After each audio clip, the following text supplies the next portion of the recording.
What's going on, YouTube? Back with another video.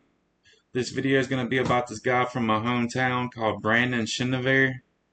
I know him quite well. He was driving down the road at night and he hit this woman, a 20-year-old woman, and he kept driving. He never notified anybody. I think he went straight home. But he finally got caught, which we're about to play the videos. But I know him quite well. He was a regular at this bar I worked at. I was a bouncer at this bar called Locals. And so many people wanted to fight this guy. It was a headache. He'd antagonize people until they try to fight him, and then he'd play victim. Um, one year for Halloween, he just wore a bow tie and some suspenders and like a little collar bow tie. I was like, man, what's this guy supposed to be for Halloween? Did he just jump out of a cake or something? And he always had this attitude like, well, he even said it a lot, like, people waste my time. Thanks for wasting my time. And he'd always say stuff like that. But the most interesting part, the reason why I wanted to do this video is because of how low his bond is, and that he smiles in his mugshots. He smiled in this last one. Like, the first one, he looked like he wants to smile, but on the second one, he's grinning, like showing no remorse, and it's just crazy to me. So we're gonna get into it. Let's watch this first video. 6. Good evening, friends. I'm Elizabeth Vowell. We start tonight with the WAFB team. A mother is pleading for answers after her daughter was mowed down in a hit and run last month in Livingston Parish. The 20-year-old woman is currently in critical condition at Our Lady of the Lake in an induced coma. We want to warn you that some of the pictures of her care in hospital are tough to see. Within days of the crash, state police That's his first mugshot before she died. arrested 30-year-old Brandon Chenevert, charging him with a laundry list of felonies, including hit and run, obstruction of justice, and drug charges. Tonight, he's out on bond. Chief Investigator Chris Nakamoto spoke to the woman's mom and has more on the troubling criminal history for Chenevert, and has that. That's the picture I said. It looks like he wants to smile, like he thinks it's. You could just see it in his eyes, like he thinks it's funny. Maybe not the situation, but he doesn't care. You could see it on his face.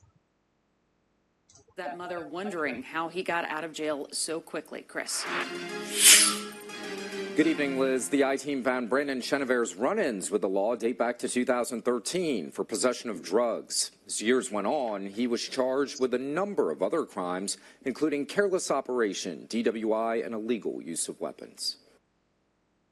20-year-old Jody Mann is currently in a fight for her life. He got a list of a big history, and the whole parish is talking about, like, why is this bond so low for all this? Because they went to his house. I'm gonna show y'all in a minute. The cops went to his house because they got some leads on who hit her, and then they caught him distributing marijuana. Which, why would you not get rid of the merchandise? If you know you just probably killed somebody, you hit someone, you know the cops are trying to find who you are, where you're at. Why would you not get rid of everything, you know? That's another reason he looks like a psychopath. Like, no remorse. Excuse me. The vivacious young woman had left a friend's house on March 29th when she was hit here on Highway 1023 near Highway 63. Just a really fun-loving person. She cares about people and pets and animals, everything. Her mother, Holly Crow, now dealing with heartache from a hit and run. She says she knew something was awry after her daughter's movement stopped while she was tracking her through an online app, Life 360. I called them and gave them our location because I noticed it wasn't moving for a while, and I was concerned, and so that they went to check it out. White paint marks the point of impact, where Mann reportedly got hit. She landed in a ditch at least 50 feet away. When he hit 50 her, feet. the officer said you could see like a light flying, which was her phone because she had her flashlight on. 11 days later, her condition remains dire. She sustained a bursted bladder, a lacerated liver, a dissected kidney, a dissected left femoral artery, 11 broken bones, including her neck, her right arm, right hand, right hip, right knee, right ankle, her right scapula, right sacrum, and then her left fibula. What's her prognosis? We're not really sure yet right now. It's not good. She's had 6 surgeries. She's currently has pneumonia, so they're trying to get her past that before they can continue with the other surgeries that need to be done. Days after man was hit, state police arrested 30-year-old Brandon Chenevert. He's charged with felony hit and run, negligent injuring, and much more. The I-Team found over a 10-year span from 2013 to 2023, Chenevert stayed in trouble, with arrests for things like drug paraphernalia, 3 careless operation charges, a reckless operation charge, DWI, and a felony arrest for illegal use of weapons. I feel like that's crazy to me that he is just, already has these other After all that, his bond was only $120,000. charges, and then just quicker than other people, they're just out in less than 24 hours after being arrested. I can't even understand it. It blows my mind. To add insult to injury, witnesses told the I-Team camera footage the night of the wreck showed Chenevert coming back to the scene, and he reportedly had no insurance. I would like to know. Okay, so he did go back to the scene and not even call anybody.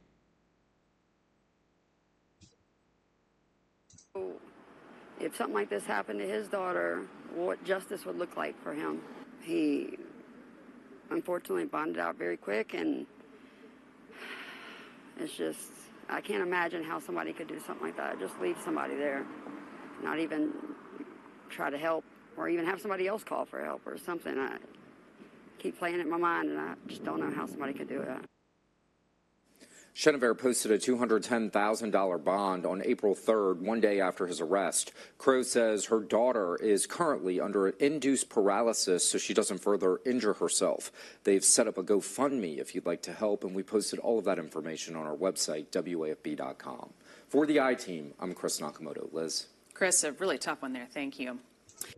I'm going to find the link to the GoFundMe and put it in the description. But that was before the young lady passed away. And here's his updated mugshot. She passed away, and then they had to arrest him again to add the charges. Look, he's smiling. Like, not in his first one when she was still alive, but his second mugshot when she dies and they charge him with negligent homicide. He's smiling like he doesn't care. Like, I hope the judge takes that into account. But his first bond was only $120,000. This one is only $50,000. It's so crazy. People been talking about, like, people that get caught with distributing drugs. They got like a $200,000 bond and stuff like that. But everyone's like, why? Who does he know? Like in Livingston Parish, like something got to be up for his bond to be that low. It's just crazy how he's smiling like that. And I know him pretty well, and I'm not surprised that he's smiling. Like, I don't know. He just antagonizes people. Like one time he walked up to me, like twisted my nipple, and then just walked away like, ooh. I'm like, man, this dude's so aggravating. And he always wears stuff like these shirts, like either he's not wearing a shirt or wearing one where you can see all his arms and stuff, like acting all cool. But yeah, they received 2 anonymous tips. They found narcotics and firearms on his property. It's just crazy how low his bond is, and well, that smirk, dude, that blows me away. I'm not surprised, but I'm shocked at the same time. Like, if this happened to anyone, it would happen to him, you know? But, yeah, that's about all I wanted to share with y'all. Uh, I'm gonna come with updates when he goes to court. I might try to go to the courthouse. I'm sure, news stations will be there too. But, let me know what y'all think about this guy smiling, and, uh, I don't know if anything's gonna happen to him when he goes to court. I hope so. But that's about it. Let me know what y'all think in the comments below. Like, share, subscribe. Alright, catch y'all later.